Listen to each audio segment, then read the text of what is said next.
Hey guys, I'm Amanda Guerra. We are here today inside the Jarrell Company in Dallas, the beautiful Jarrell Company. And here at the Jarrell Company, they will help homeowners, builders, designers find the perfect appliance, plumbing, or decorative hardware solution that will fulfill not only your practical needs, but aesthetic needs as well.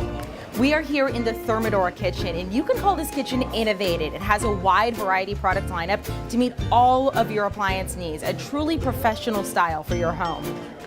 And I am here with Chef Robert Hale with the Texas Beef Council. Yes, ma'am. How are you doing today? I'm doing great, doing great. Always great to be in Dallas. So we hear the name Texas Beef Council, beef loving Texans, Absolutely. all the time. Absolutely. For people who aren't familiar with it, explain what you guys do. Sure. So it's Texas Beef Council. We represent 130,000 cattlemen and women across the great state of Texas.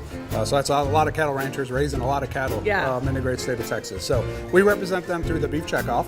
So for every head of cattle that is sold in the state of Texas, we receive $1 for research, education, and promotion, and that's through the beef checkoff program. So we have many different aspects at the Beef Council, from consumer marketing to medical professionals, those kinds of things, to export business that we work with, export chefs, and I get to work on the food service side.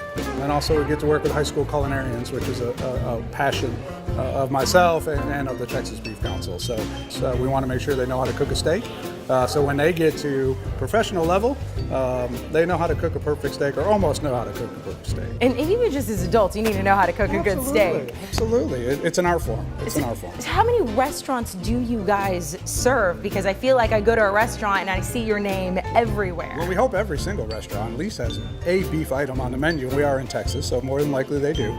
But we are blessed to have lots of great steakhouses throughout the state of Texas. You have a delicious job. Yeah, absolutely. The best job. The best job. Absolutely. So tell us what you're making today. So today we have a really easy recipe. It's a braised short rib, which is nothing new. We've been braising short ribs for a long, long time.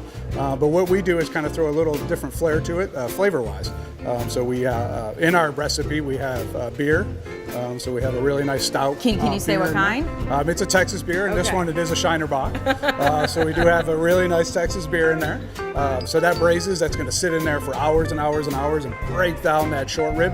And then we're going to add some really nice cheese to it. Also we have in there corn, pico de gallo, salsa, all homemade. And then corn and black beans go in there also. So let's build one real quick here. So you can see here we got all that awesome flavors in there with that pico de gallo. Again, you can spice it up a little bit too. If you choose to put some jalapenos or anything like that in there, you could do that also. Absolutely. You like spice? You would spice it up? Absolutely, absolutely. So you got to be careful with consumers. You got to be careful. You don't want to kick it up too much. You could add that to it afterwards if you wanted to, a little bit more spice. Red pepper flakes or anything like that could go in there. So we got some real nice fresh cheese. And now we're gonna, cilantro, good? Cilantro good? All right. Some people not so fond of cilantro, but we think it's a really nice garnish on the top. I feel like it's delicious. One thing that we do like to do is double up those tortillas there. So we cut them in halves, but double them up a little bit so you got a really nice bite when you do it and it doesn't all just come Okay, are you gonna have one with me? Sure, absolutely. This is my favorite part. So let's double that up. So am I doing this properly? Fold it out, perfect. Okay. Just like a pizza, huh? You wanna take a bite? Oh, good. Nice and moist, right? Nice and moist. That meat is so delicious. Yeah, absolutely. So, I'm one of those, I'm a novice when it comes to picking out meat. I go to the butcher and I just ask. Absolutely. What's the best way if you want to learn how, or some tip you have for somebody to pick out a good piece of meat? Obviously asking your butcher at your local supermarket is the best way, but you can also go to beeflovingtexans.com. And we have all the different recipes, different cut charts, everything that you can look at to say, hey, I might want that. But the best way is just to engage your butcher.